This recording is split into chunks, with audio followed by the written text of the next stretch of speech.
Terima kasih Anda masih menyaksikan Kompas Petang. Saudara, setidaknya 2 orang tewas dalam serangan drone yang dilancarkan pasukan Israel ke tenda berkabung di kamp pengungsi Nusairat di jalur Gaza Tengah pada Senin waktu setempat, meski ada kesepakatan gencatan senjata di wilayah tersebut.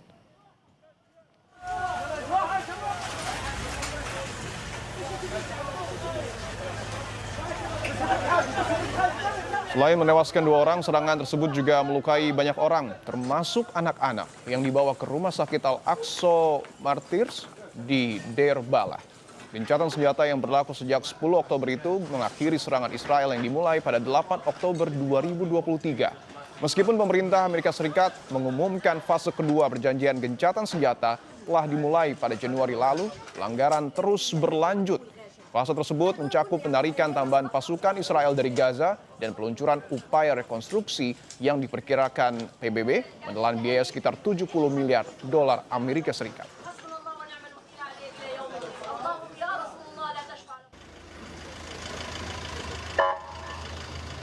Sementara itu, seorang pria Palestina berusia 67 tahun, Khaled Al-Saifi, meninggal dunia seminggu setelah dibebaskan dari penjara Israel dalam kondisi kesehatan yang sangat memburuk.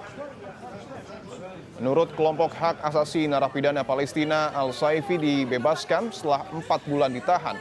Korban diduga menderita komplikasi kesehatan serius akibat pelanggaran selama penahanannya, seperti dugaan diberi suntikan yang menyebabkan peradangan parah. Setelah itu kondisinya memburuk.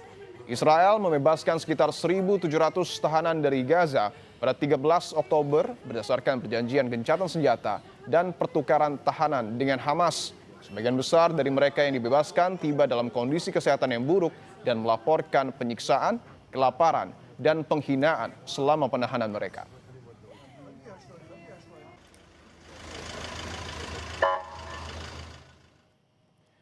Di tengah fase kedua perjanjian gencatan senjata, Israel melanggar dan tetap menyerang warga Palestina di jalur Gaza. Lalu sejauh mana pilihan pemerintah Indonesia bergabung dengan Dewan Perdamaian bentukan Trump bisa mempercepat kemerdekaan Palestina?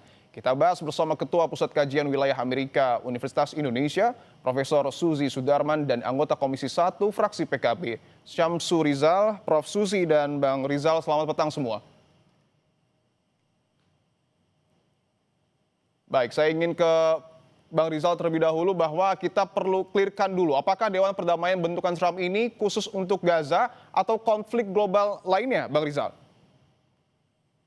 Iya, Mas, tolong diulang, nggak kedengeran. Oke, saya ulangi, Bang Rizal. Kita clearkan dulu, apakah kemudian Dewan Perdamaian bentukan Trump ini khusus untuk konflik di Gaza atau konflik global lainnya? Iya, selama yang kami tahu, board of peace ini sebenarnya dibuat dan historikalnya itu untuk Gaza. Tapi dalam perkembangannya ini menjadi melebar. Melebar bukan hanya di konflik Gaza, di Timur Tengah, bahkan di seluruh dunia. Oke. Makanya tidak salah kalau ada orang beranggapan, jangan-jangan ini replacement dari PBB. Jangan-jangan karena ini kemudian Amerika keluar dari beberapa badan PBB. Dan ini oleh sebagian kalangan menganggap bahwa ini adalah langkah yang mendegradasi lembaga yang selama ini kita anggap sebagai salah satu atau satu-satunya lembaga yang bisa memberikan nuansa perdamaian. Dan ini juga yang menjadi salah satu kritik dari orang-orang yang menolak dari Board of Peace ini. Ya. Oke, baik. Saya ingin ke Prof. Susi dulu, bahwa tadi sudah disampaikan oleh Bang Rizal, nampaknya Board of Peace ini tidak hanya dibentuk untuk konflik Gaza, tapi meluas sesuai dengan fungsinya. Tetapi kita bahas soal alasan Trump membentuk Dewan Perdamaian ini karena Dewan Keamanan PBB dinilai sudah tidak lagi berfungsi, sehingga untuk atasi konflik global, Trump bentuk Dewan ini. Apakah bisa lembaga ini sekuat Dewan Keamanan PBB atau ini hanya, mohon maaf, akal-akalan Trump aja? Jelas tidak sama dengan PBB. PBB kan dibentuk untuk melegitimasikan kekuasaan Amerika, naked power turn into legitimate power. Tetapi sekarang Board of Peace ini lebih banyak mengenai monopoli dari keluarga Donald Trump dan berasosiasi dengan keinginan Netanyahu untuk mengusir warga Palestina. Jadi sebetulnya ini tidak ada landasan dasarnya yang mirip seperti piagam PBB yang mengakui eksistensi negara-negara tanpa adanya upaya-upaya bersifat swasta untuk melakukan hal-hal yang menyangkut kemakmuran negara-negara lainnya di dunia gitu. Kalau PBB kan jelas tujuannya adalah membantu mendamaikan dan membantu mengatasi segala macam persoalan yang ada di dunia. Oke, bahwa tidak ada landasannya terkait dengan pembentukan board office, dan kita tahu sampai dengan detik ini Presiden masih terus ataupun tengah bertemu dengan sejumlah ormas Islam. Prof. Susi, apa yang sebenarnya harus disuarakan oleh ormas Islam yang kemudian saat ini ada di istana untuk disampaikan kepada Presiden? Ormas Islam jelas harus berpegangan pada kenyataan bahwa sebetulnya Board of Peace ini dibentuk untuk memimik New York Declaration. New York Declaration diakui oleh PBB, tetapi melencengkan oleh Donald Trump untuk kepentingan-kepentingan yang di luar dari deklarasi New York yang sebenarnya mengakui two-state solutions. Nah, ini kan harus diatasi oleh negara-negara yang berkepentingan karena tidak bisa sebuah lembaga yang absah digantikan begitu saja oleh lembaga yang menculik gagasan yang dideklarasikan di New York untuk dijadikan sesuatu alat untuk mengumpulkan dana dan mengusir warga yang bertempat tinggal di situ. Oke, saya ingin tanyakan ke Bang Rizal soal apa yang kemudian tadi disampaikan oleh Prof. Susi, atau mungkin juga Anda memiliki bocoran apa yang sesungguhnya akan disampaikan oleh ormas Islam kepada Presiden? Saya belum punya, tetapi yang paling utama adalah sesuai dengan catatan kami di Komisi 1, kita punya 2 catatan untuk Pak Menlu untuk menyampaikan kepada Presiden. Yang pertama itu adalah memastikan bahwa BOP ini juga memberikan kemanfaatan bagi Indonesia, memberikan peluang bagi Indonesia untuk bisa menjalankan langkah-langkah diplomasinya sekaligus juga peran Indonesia untuk ikut dalam perdamaian dunia. Yang kedua adalah bagaimana supaya Kementerian Luar Negeri dan beberapa kementerian yang lain yang relevan itu bisa membuat peta jalan untuk menjelaskan kepada publik sejelas-jelasnya apa yang melatar belakangi sampai Presiden itu kemudian terlibat dalam penandatanganan di Davos. Dan ini juga yang patut untuk dijelaskan, dan alhamdulillah Pak Presiden ternyata sudah merespon dengan baik, segera mengundang ormas-ormas Islam untuk ke istana untuk mendengarkan penjelasan langsung. Tetapi yang kita ingin sampaikan bahwa ini adalah persimpangan apakah kita masuk dalam diplomasi dalam level yang lebih tinggi pada saat dunia yang benar-benar mengalami turbulensi, atau kita justru bisa mengalami kemunduran yang bisa berakibat pada dukungan sosial dan dukungan politik, terutama yang menyangkut legitimasi terhadap kekuatan atau power yang bisa ditunjukkan oleh Presiden Prabowo. Oke, artinya pemerintah kita diharapkan mampu mendorong kemerdekaan Palestina, tetapi ada biaya yang kemudian harus dikeluarkan, kurang lebih sebesar 16,7 triliun atau 17 triliun rupiah. Apakah ini sepadan dan akan digunakan untuk apa? Ya, nah ini, dan biaya yang kurang lebih 17 triliun ini memang menjadi pertanyaan kita, dan itu dianggap sebagai entry card untuk bisa menjadi anggota tetap dalam BUP ini. Anggota tetap itu yang berlaku sampai 3 tahun selamanya.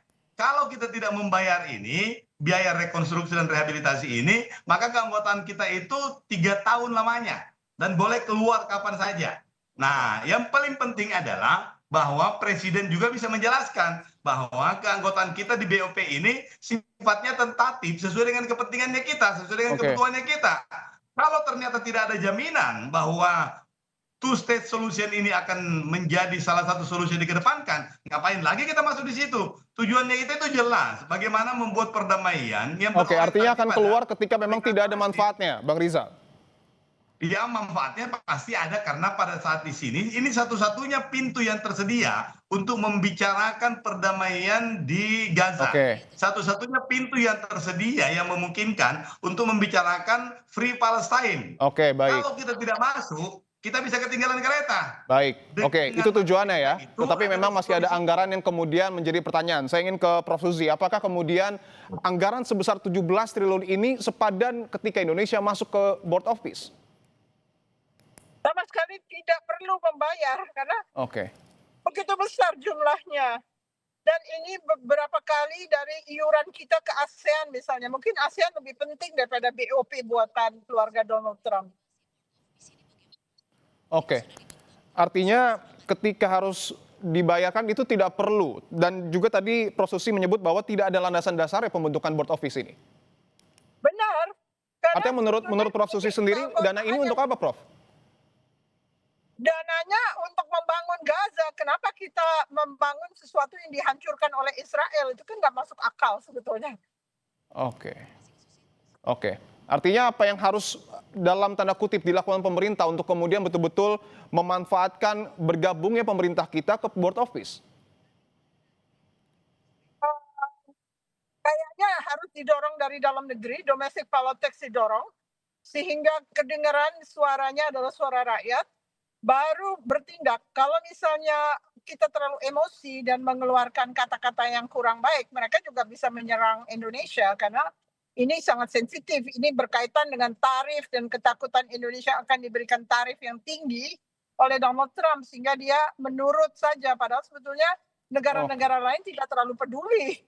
Oke. Anda sepakat dengan pernyataan Prof. Susi, Bang Rizal, soal bergabungnya pemerintah kita ke board office karena ketakutan terhadap Amerika Serikat? Enggak, kalau soal itu kita nggak takut sama Amerika. Walaupun kita juga menganggap bahwa komponen Amerika itu adalah entitas yang sangat luar biasa pentingnya. Tetapi bukan soal takut tidak takut. Tetapi yang paling penting di situ adalah kans kita untuk mendapatkan the first information from the situasi itu. Karena begitu kita tidak masuk dalam anggota tetap itu, maka ada beberapa agenda yang tidak bisa kita ikuti seterusnya. Bukan pada kesempatan pertama kita mendapatkan informasi itu. Dan ini yang direbut oleh Bapak Presiden. Bahwa kesempatan itu mungkin tidak akan datang lagi berikutnya. Oke. Sehingga ya beliau.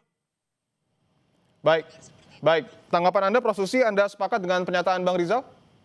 Dengan segala keberaniannya mengambil peran ini dijelaskan. Kalau mau tahu, Ya. kan Indonesia berkawan dengan kawan-kawannya Amerika di Middle East, misalnya Qatar atau UEA. Kita tanya-tanya aja kepada mereka, nggak usah kita harus mendapatkan informasi pertama. Karena tidak absah gitu ya, organisasi ini kurang mencerminkan apa yang diamanatkan oleh pembukaan Undang-Undang Dasar 45. Oke. Oke, saya ingin ke Bang Rizal lagi bahwa tadi disebutkan pemerintah ketika bergabung dengan BOP ini semangatnya bisa menekan ataupun mendorong kemerdekaan Palestina. Tapi kita tahu juga Israel yang juga menjadi bagian dari board office menyerang Gaza, artinya melanggar kesepakatan. Apa yang harus dilakukan Presiden? Betul.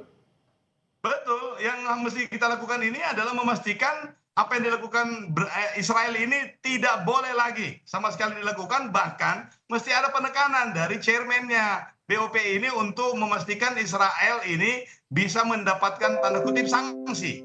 Oleh karena itu kita memang dari awal itu selalu menegaskan bahwa two state solution ini adalah harga mati dalam forum ini. Nah, Bapak Presiden ini kalau dalam pemahaman kami dan penjelasan dari Kementerian Luar Negeri bahwa kita tidak ingin ada informasi sekecil apapun yang kita tidak bisa dapatkan atau kita tidak dapatkan itu dalam kesempatan pertama. Di sinilah strategisnya. Baik, saya ingin tanyakan, ketika Indonesia nanti sudah mengirimkan dana 17 triliun, apa jaminannya untuk negara kita agar dana tersebut tidak sia-sia? Karena kita tahu juga negara kita masih membutuhkan begitu banyak biaya untuk segala keperluan yang ada.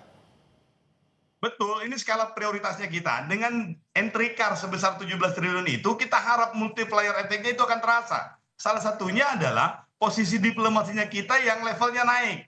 Dan itu menjadi kredibel. Dari situ kemudian kita harap bisa dimanfaatkan oleh seluruh diplomatnya kita, duta besarnya kita di seluruh dunia ini untuk membuat formulasi yang mampu mengkonvers kepercayaan dan status ini menjadi kepercayaan bukan hanya dalam bidang pertahanan, diplomasi, tapi juga dalam bidang ekonomi sosial, sehingga nanti ada kerjasama bilateral, multilateral yang bisa kita dapatkan. Jadi ada side effect-nya. Tetapi kita punya catatan adalah, ingat, tujuan kita terlibat dalam proses semua ini adalah Palestina atau Free Palestine. Sehingga kita ingin supaya semua yang kita lakukan ini muaranya adalah bagaimana menjamin ada jalan. Ya. Oke, saya ingin tanyakan ke Prof. Susi, apakah diplomasi kita sudah mengambil langkah yang tepat dengan bergabung dengan board office?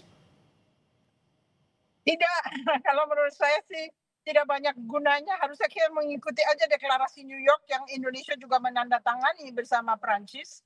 Dan itu diakui oleh PBB, kita pegang itu dan menyatakan secara perlahan-lahan bahwa sebetulnya BOP ini melanggar karena tidak melaksanakan apa yang disebutkan oleh Declaration New York, yaitu adanya two-state solution sebagai solusi dari konflik yang terjadi di Gaza. Oke, BOP disebutkan bahwa melanggar. Apakah kemudian lebih efektif board of peace atau mungkin jalur internasional melalui PBB menurut Anda, Prof. Susi? Bisa wakil kita di PBB bisa menginisiasi di Dewan Keamanan, mungkin berpidato atau apa, bahwa sebetulnya kenapa Declaration of New York itu dipenggal untuk tidak memasukkan elemen two-state solution yang diupayakan dalam Declaration of New York yang diakui oleh Dewan Keamanan PBB. Oke, baik. Saya ingin ke Bang Rizal lagi. Jika ke depan Board of Peace ini gagal untuk kemudian menahan serangan yang kemudian terjadi di Gaza, apakah DPR akan mendesak Indonesia untuk keluar dari BOP? Keluar. Oke. Lebih bagus kita bisa keluar daripada kita tidak bisa masuk. Dan ini adalah salah satu pameo diplomasi. Daripada kita tidak memiliki kesempatan sama sekali, mending kita merebut kesempatan itu. Dan kalau tidak sesuai dengan apa yang kita inginkan, ya mau diapa lagi kita keluar. Meskipun ketika uangnya sudah diserahkan, Bang Rizal. Kenapa? Meskipun ketika uang sebesar 17 triliun nanti sudah diserahkan. Nah di situ masalahnya, resikonya. Makanya kita minta catatannya adalah memastikan semua term and condition-nya itu benar-benar secure, baru kemudian kita bayarkan. Karena itu bukan uang kecil, uang itu besar sekali. Dan kita minta kepada Kementerian Luar Negeri dan kementerian lainnya itu untuk benar-benar memastikan. Nah itu tadi kita punya rekomendasi 2 secara eksternal itu untuk menghitung dengan baik bagaimana peta jalan yang bisa didapatkan oleh Indonesia selain kemanfaatan diplomasi dan kemerdekaan Palestina, kita bisa memanfaatkan untuk produktivitasnya kita. Kita bisa membuka beberapa barrier karena beberapa negara yang lain. Yang kedua tadi, bagaimana supaya kebijakan ini benar-benar tersosialisasi ke masyarakat Indonesia. Itu dilakukan oleh Bapak Presiden tadi, salah satunya. Oke, saya ingin ke Prof. Susi bahwa tadi Bang Rizal mengatakan ketika BOP ini gagal menahan atau membendung serangan yang terjadi di Gaza, Indonesia akan keluar. Tanggapan Anda apakah harus menunggu kegagalan tersebut atau seperti apa? Sebaiknya pemerintah mendorong domestic politics untuk menyuarakan bahwa sebetulnya BOP itu berbeda dengan Declaration of New York yang sudah diakui oleh Dewan Keamanan. Jadi untuk safe-nya seakan-akan politik domestik kita yang menarik kita untuk keluar dari BOP. Karena kalau kita sendiri menyuarakannya, tentu kita kena tarif yang tinggi, mungkin diberikan sanksi oleh Donald Trump. Kita tahu ya, masalah egonya dia terlalu besar. Jadi pemerintah bisa mendorong domestic politics itu untuk bermain demi kepentingan kita. Seperti kalau di Amerika domestic politics bisa dipakai juga, misalnya dia tidak mau menggambarkan di surat kabar, dia kasih tahu surat kabar itu jangan mengabarkan hal ini ya. Nah, itu kita juga bisa bermain di situ. Oke, singkat saja Prof. Susi, Anda menyimpulkan tujuan BOP ini adalah murni untuk kemudian melahirkan kedamaian di Gaza atau ada tujuan lain? Tujuannya adalah menggolkan cita-cita Netanyahu dan Mossad untuk mengusir orang-orang Palestina. Karena ternyata kan pemboman masih berlangsung sekarang ini. Oke, Anda sepakat dengan hal itu Bang Rizal? Enggak, kalau saya tidak sepakat. Maksudnya sepakatnya itu adalah biar bagaimanapun juga satu-satunya negara yang oleh Uni Emirat Arab, Qatar, Turki, dan beberapa negara lainnya yang mampu menginjak kakinya Presiden Netanyahu itu adalah Presiden Trump. Itu yang kita gunakan, kekuatan itu untuk menekan Israel. Karena selama ini tanpa tekanan atau jaminan dari Amerika, itu hampir nggak mungkin. Nah inilah kecerdasan seorang presiden kita itu untuk menggunakan tangan orang lain untuk mengetok palanya nih Netanyahu. Oke, apakah Anda punya informasi Bang Rizal kapan anggaran 17 triliun ini harus diserahkan ke BOP? Belum, nanti akan kita mintakan ke Kementerian Luar Negeri bagaimana perencanaannya.